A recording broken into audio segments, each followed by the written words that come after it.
សៀវប៉ៃត្រូវបានបងស្រីរំលឹកឲ្យប្រញាប់ត្រឡប់ទៅផ្ទះវិញជាងថាងបាននិយាយទៅកាន់សៀវប៉ៃថាបើចង់គ្រប់គ្រងប្អូនប្រុសក៏គ្រប់គ្រងទៅតែហេតុអ្វីបានជាត្រូវមកចេះដឹងរឿងហ្វឹងលីងដែរហ្វឹងលីងមានអារម្មណ៍មួម៉ៅដែលអនាគតគូដណ្ដឹងមិនទាន់រៀបការផងចាប់ផ្ដើមចង់គ្រប់គ្រងគេបាត់ទៅហើយហ្វឹងលីងប្រកាសថាទោះបីជាពេលនេះឬក្រោយរៀបការរួចក៏គេនៅតែចង់ដើរលេងតាមចិត្តដែរបងស្រីរបស់ជាងថាងឃើញប្អូនប្រុសសៀវប៉ៃត្រឡប់មកវិញម្នាក់ឯងតាមការណែនាំប៉ុន្តែហ្វឹងលីងបែរជាមិនព្រមស្ដាប់តាម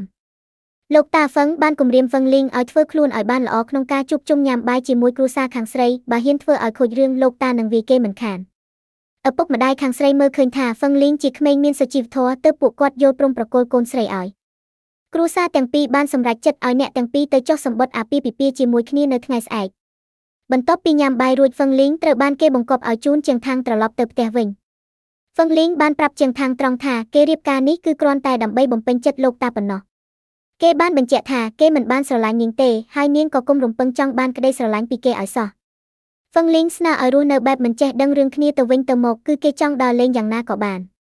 ជាងថាងយល់ព្រមតាមសំណើដោយប្រាប់វិញថានាងក៏វល់ការងារខ្លាំងណាស់ដែរគ្មានពេលមកតាមគ្រប់គ្រងគេឡើយសៀវប៉ៃត្រូវបានបងស្រីរំលឹកឲ្យប្រញាប់ត្រឡប់ទៅផ្ទះវិញជាងថាងបាននិយាយទៅ